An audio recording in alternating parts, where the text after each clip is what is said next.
직장인들이 밥 먹을 때마다 하는 후회 3대 트라이앵글이 있죠. 비트코인 살 걸, 집 살 걸, 그때 결혼을 하지 말았어요. 우린 두부니까 그때 집 살 걸 후회 한번 해볼게요. 지금 집값이 미친 듯이 오르는 건 모두 알 테고 얼마나 오르는지 수치로만 볼게요. 아, 서울 아파트 기준입니다. 지방은 아직도 제자리 걸음. 우선 부동산이 살아났다는 기준은 거래량을 보면 됩니다. 그야말로 불이 붙었습니다. 5월 기준 5천 건을 넘었어요. 2021년 이후로 처음입니다. 아시죠? 2021년이 어떤 해였는지. 서울 집값이 역대 처음으로 평균 매매가가 10억을 돌파하며 영끌족들이 속출했던, 즉 극성수기로 다시 돌아왔다는 의미입니다. 자, 사고 파는 사람이 많으면 자연스레 집값도 올라가겠죠? 부르는 게 값이겠죠? 얼마나 불렀나 봅시다. 현재 서울에서 가장 핫한 지역 마용성입니다. 마부터 가볼게요. 마포하면 말해프죠. 대장이거든요. 마포 레미안 프루지오는 딱 10년 됐는데요. 25평이 6월 29일 기준으로 15억 1천만 원에 팔렸어요. 이게 2월엔 13억대에 거래됐거든요. 그새 2억 원이 뛰었네요. 용은 말해 무엇하랴. 패스할게요. 성으로 가볼게요. 성동구 행당동 대표 대단지 아파트가 행당 대림이에요. 20년이 훌쩍 넘은 연세가 지긋해요. 근데 25평이 7월 3일 기준으로 10억 4천만 원에 거래됐어요. 이게 3월에는 8억 9천만 원에 팔렸던 것이니까 불과 4개월 만에 1억 5천만 원이 올랐네요. 썰은 다 풀었으니 본론으로 들어갈게요. 그래서 왜 오르는데? 이유를 알아야 지금이라도 연끌을 할까 말까 결정을 하겠죠? 집값 오르는 표면적인 이유 3가지, 그리고 시크릿 이유는 영상 끝에서 얘기할게요. 우리나라에만 유독 있는 희한한 존재, 전세제도입니다. 거액의 보증금을 일면식 없던 집주인의 최소 2년을 맡겨놓는 간땡이 붙게 만든 제도죠. 여튼 이 전세값은 집값에 상당한 영향을 미쳐요. 전세값이 너무 높아지면 이 돈으로 차라리 집을 사고 말지 하면서 매수시장으로 돌아서게 되거든요. 이 전셋값이 작년 하반기부터 꿈틀하더니 미친 듯 고공행진합니다. 이유는 크게 2가지예요. 우선 공급이 부족합니다. 전세로 나온 물건이 많아야 값도 떨어지는데 씨가 마르는 수준이에요. 왜냐면 빌라나 연립주택 전세 사기가 많아 다들 아파트로 이동하거든요. 게다가 신축 아파트가 별로 없어요. 새 아파트가 많이 오픈해야 당장 입주할 수 없는 집주인들이 전세로 돌릴 텐데 그게 없어요. 그런 상황에서 2024년 7월이 도래했어요. 이게 어떤 날이냐? 임대차 입법 만기가 되는 날이에요. 하나도 안 어려우니 그냥 흘려 들으세요. 2020년 임차인을 좀 더 보호하겠다 만든 법인데요. 2년마다 이사하는 거 힘들지? 2년 살고 2년 더 살 수 있는 티켓 줄게. 이게 계약갱신 청구권이에요.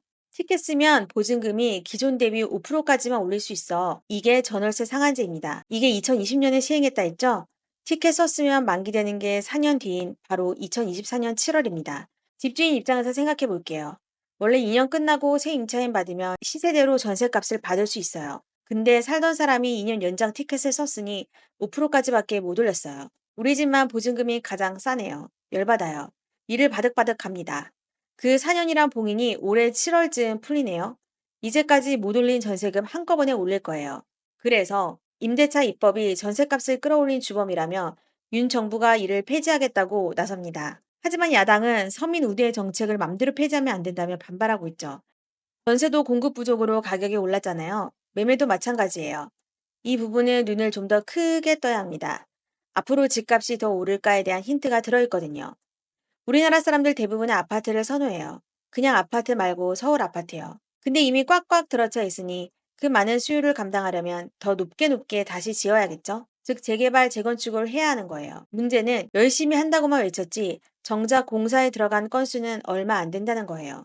올해 1분기 전국 주택 인허가 실적이 작년보다 22.8% 줄었고 특히 서울은 49.1%나 급감했어요. 인허가 실적이 왜 중요하냐? 이거를 해야 3, 4년 뒤에 완공하고 입주 물량이 풀리거든요. 근데 지금부터 이렇게 재건축 시작조차 안 하면 3, 4년, 5년 뒤에 물량이 더 줄어든다는 거죠. 그럼 집값이 지금이 가장 쌀 때가 될 수 있다는 의미예요. 집값이 싸네, 비싸네. 어찌됐든 내가 집을 살 수 있는 총알이 있어야 하는 거잖아요. 즉, 저금리로 대출 많이 받을 수 있을 때 집값이 요동칩니다. 요즘 들어 부쩍 이런 기사가 많이 나오네요. 이건 뭐 빚내서 집 사라고 등 떠미는 모양새예요. 5대 시중은행 주택담보대출 금리 언더가 2.87%로 떨어졌어요. 금리가 인하될 거란 기대감이 선 반영됐고 주담대 기준이 되는 금융채 금리가 떨어지고 있기 때문이에요. 빚내서 집 사라고 등 떠미는 모양새의 2번째를 얘기할게요. 좀 유식한 용어로 스트레스 DSR이에요. 이건 뭐냐면 원래 대출 받을 때 DSR을 적용해요. 쉽게 말해, 너 얼마 벌어? 갚을 능력 돼? 이걸 보고 빌려주는 거죠. 근데 갑자기 금리가 확 오르고 어떤 변수가 생기면 이자를 못 갚을 수가 있잖아요. 이런 상황을 감안해서 좀 보수적으로 빌려줄 거야 라는 게 스트레스 DSR입니다. 빌리는 사람 입장에선 이름부터 스트레스네요. 이걸 우선 1단계는 시행이 됐어요. 그리고 2단계, 3단계 갈수록 더 빡빡해집니다. 2단계는 원래 7월에 시행하려 했어요. 근데 이걸 9월로 미뤄버립니다. 그럼 사람들은 이거 혹시 그린라이트? 라고 착각하죠. 지금이라도 막차 타라고 등 떠미는 시그널로 느끼면 너도 나도 주담대 받으러 은행 갑니다. 그렇게 해서 6월 한 달 동안 5대 은행 주택담보대출 잔액이 5조 8천억 원가량 늘어났다고 합니다.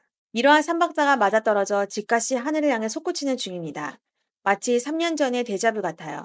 그런데 영상 처음에 말씀드렸듯 이러한 표면적인 이유 외에 시크릿 이유가 하나 더 있습니다. 뭔가 정부가 지금 부동산 시장에 뛰어들어! 소리치는 것 같죠?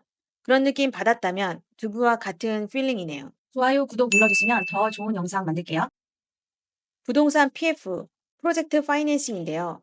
아파트 하나 지으려면 어마무시한 돈이 들어가잖아요. 근데 또 좋은 데 짓고 나면 어마무시한 수익이 떨어지죠. 바로 이런 수익 계산 뚝딱해서 자금 조달해 주는 걸 PF라고 해요. 부동산 시장이 호황일 땐 너도 좋고 나도 좋아요. 근데 시장이 안 좋으면 미분양이 나든지 사업이 계속 지연된다든지 하려던 게 어그러질 수도 있어요. 그런데 작년만 해도 미분양 이슈가 엄청났죠.